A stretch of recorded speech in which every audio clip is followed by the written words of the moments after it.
Welcome to Salim समी channel. मैं हूं आपका एस्ट्रोलॉजर सलीम समी। आज फिर किसी नए टॉपिक पे आपसे बात करते हैं। आज ये मिड मई के बाद से बहुत बड़े इस मई के महीने में इवेंट होंगे। पहले तो शम्स जो है वो हाउस चेंज कर बुर्ज हमल से निकल कर टॉरस में आ जाएगा, जहां राहु बैठा हुआ है।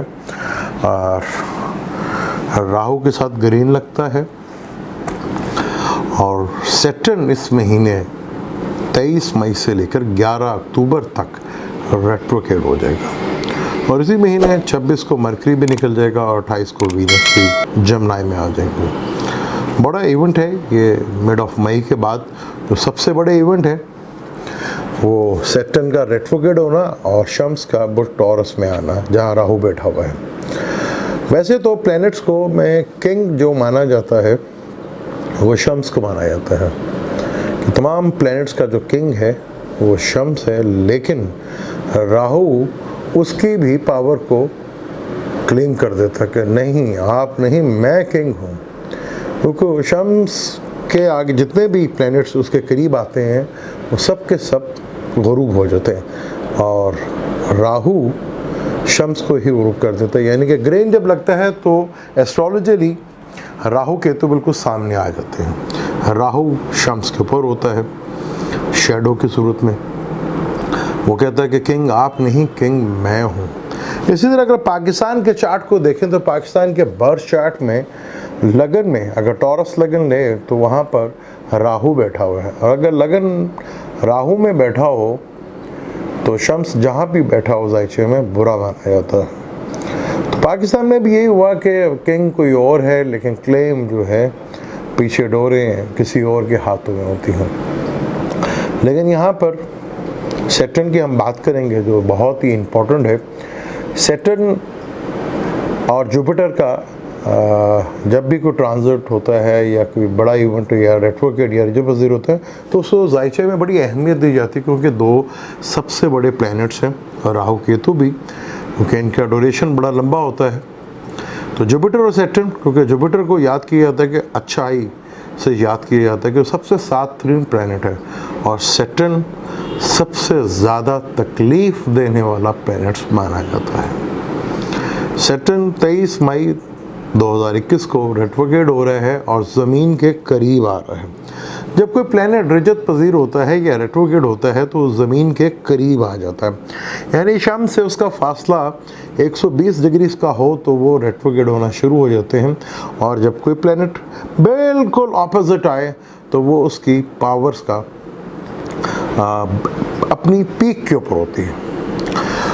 रेट्रोग्रेड प्लैनेट्स को सबसे ज़्यादा ताकतवर माना जाता है, बल्कि यहाँ पर उसको बल भी दिया जाता है, चेष्टा बल, यानी कि सबसे ताकतवर। जब कोई प्लैनेट रेट्रोग्रेड होता है तो उसको इंतहाई ताकतवर समझा जाता है। लेकिन आपकी कुंडली में देखा जाता है कि कौन सा प्लैनेट किस घर का मालिक है, उसी घर के हिसाब से वो रिजल्ट देता है। अब आप लोगों ने देखना है कि आपके चार्ट में सैटर्न क्या रेट्रोग्रेड है या और किन घरों का मालिक है, आपका बेनिफिक है या मैलिफिक है, उसी के हिसाब से इसके रिजल्ट मिलेंगे। अगर जिनके बाय बर्थ चार्ट में ये रेट्रोग्रेड है तो उनको अगर अच्छे घरों का मालिक है तो बहुत अच्छे फ़ायदे मिलेगा, और जिनका बुरे घरों का मालिक है और बुरा बैठा हुआ है तो उनके लिए बहुत बुरे असरात मिलेंगे, क्योंकि सैटर्न को दुखों का कारक कहा जाता है। बेसिकली हम हर उस चीज़ को बुरा कहते हैं जो इंसाफ पे चलने को कहे, जो डिसिप्लिन में चलने को कहे, जो कहते हैं अपने अमाल को ठीक करो, उसको बुरा ही माना जाता है। आज के दौर में उसको बुरा माना जाता है, तो इसलिए सैटर्न को बुरा कहा जाता है कि सैटर्न जो है बुरा है। और बैठा हुए 10वें घर में है जहाँ अमल का ही घर है, यानी कि जो अमल करेंगे उसी का रिजल्ट वो 11वें घर में देता है। कुंडली में बड़ा ही खूबसूरत एक कम्बिनेशन है। आखिरी 4 घर 9th हाउस को जहाँ पर कल्चर कहा गया है, जस्टिस कहा गया है, लोग किस्मत का घर भी कहते हैं, और 10वां घर कर्म का घर है, और 11वां घर बेनिफिट्स का घर, यानी कि जो भी आप कर्म करते हैं अच्छे करें या बुरे, उसका 11वें घर से रिजल्ट मिलता है। और 12वां घर मोक्ष, यानी कि निजात मिलना, किसी भी चीज़ से आपको निजात मिलना। तो ये 4 घर ये देख लें जहाँ पर अमल कि जो हमारे अमाल हैं और 11वां घर उसका बेनिफिट किस्मत के साथ कर्म जुड़ गया, यानी कर्म यानी कि हमारे अमाल जुड़ गए।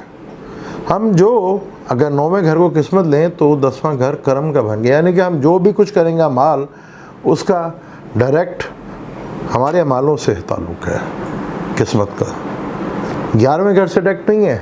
अगर किस्मत होती या कर्म ना होते तो फिर 11वां घर सीधा आता।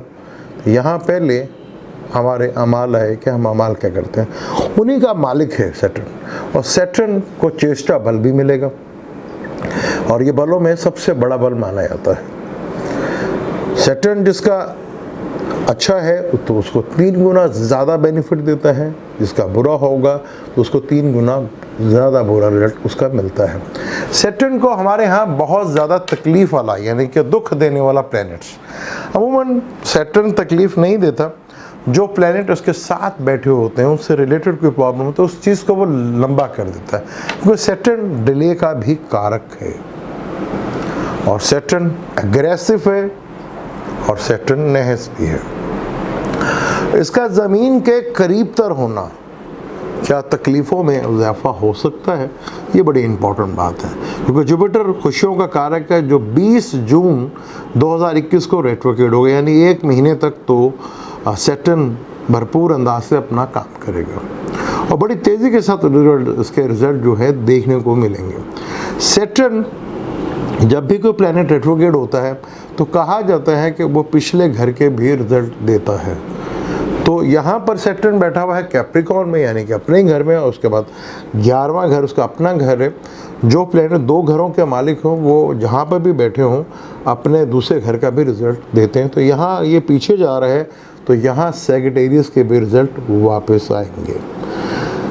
जब कोई प्लैनेट रेट्रोगेशन या रिजत पजीर होता है, कहते हैं जो आपने माजी में काम छोड़ दिए थे, जो माजी में काम आपने डिले कर दिए थे जानबूझकर या किसी वजह से आपने छोड़ दिए थे, उनको पूरा करने के लिए प्लैनेट्स रेट्रोग्रेड होते हैं।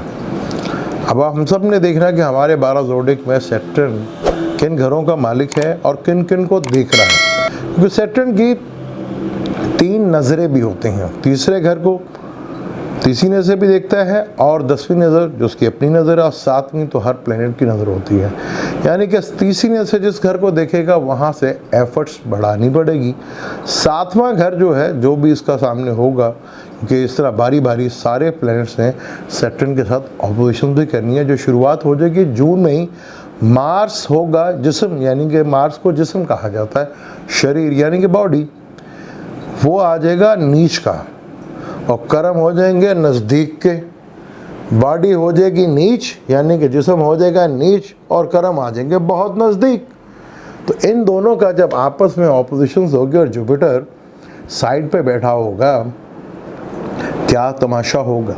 फिर ग्रेन भी लगना है इधर ही, बड़ा इम्पोर्टेंट मंथ है, यहाँ ग्रेन भी लगेगा। पहला ग्रेन तो 26 मई को लगेगा, चांद ग्रेन, उसके बाद 10 जून को ही सूरज ग्रेन लगेगा, और ये ग्रेन काफ़ी बड़े ग्रेन है, इसके काफ़ी बड़े तक असरात आएंगे, लेकिन इसके ऊपर अलग वीडियो बनाएंगे हम। अभी हम सैटर्न के ऊपर बात कर रहे हैं। अब सैटर्न एक बहुत बड़ा प्लैनेट है, कुंडली का बहुत सी चीज़ों को डिपेंड इस पर करता है। 3 घरों को देखता है, जहाँ बैठता है वहाँ से तीसरे घर को देखता है, 7वें घर को देखता है, 10वें घर को देखता है। 2 घरों का मालिक है, यानी 5 घरों को तो ये टोटल लेके चलता है। और जो प्लैनेट इसकी नज़र में आ जाएंगे वो भी आपको उसके भी उसका असर आएंगे, उससे भी आपको टेंशन डिप्रेशन होगी। अब ये डिपेंड करता है कि आपके चार्ट में सैटर्न की कंडीशंस क्या है, क्योंकि यहाँ सैटर्न बहुत करीब से हो जाएगा ज़मीन के, और जब ये बिल्कुल ऑपोजिट आएगा शम्स से तो वहाँ बहुत पीक के ऊपर होगा। और जब मार्स सैटर्न की ऑपोजिशन भी चल रही होगी, वही फरेब, धोखा, फ्रॉड, टेररिस्ट, लड़ाई झगड़े, शायद हुकूमत भी लड़ने के मूड में भरपूर तैयारी करे अपने इस जो हमारे यहाँ निज़ाम है उससे। हुकूमत और निज़ाम की लड़ाई जो है, जो इस्टेब्लिशमेंट कह लें या इस सिस्टम को कह लें, बड़ी ज़बरदस्त लड़ाई आगे होती भी नज़र आएगी।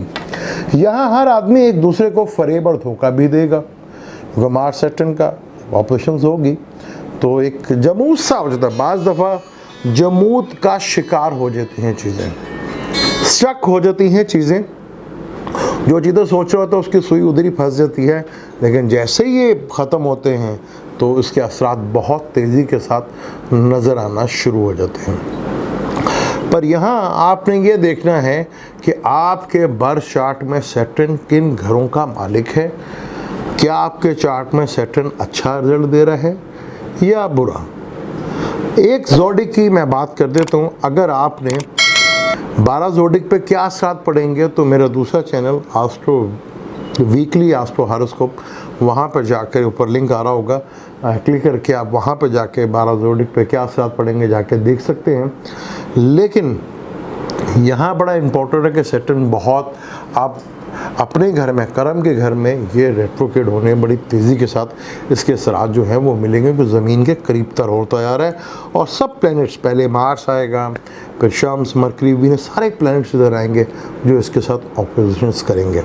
और जब प्लैनेट्स एक दूसरे के साथ कोई लिंक बनाते हैं, चाहे किसी भी सूरत में बनाएं, चाहे कंजक्शन की सूरत में बनाएं या ऑपोजिशन की सूरत में बनाएं, तो तब भी चीज़ें हिलती और जुलती हैं। अगर प्लैनेट अपने अपने घर में अच्छी जगह बैठे हों और कोई एक दूसरे को देखता ना हो तो असरात नहीं मिलते।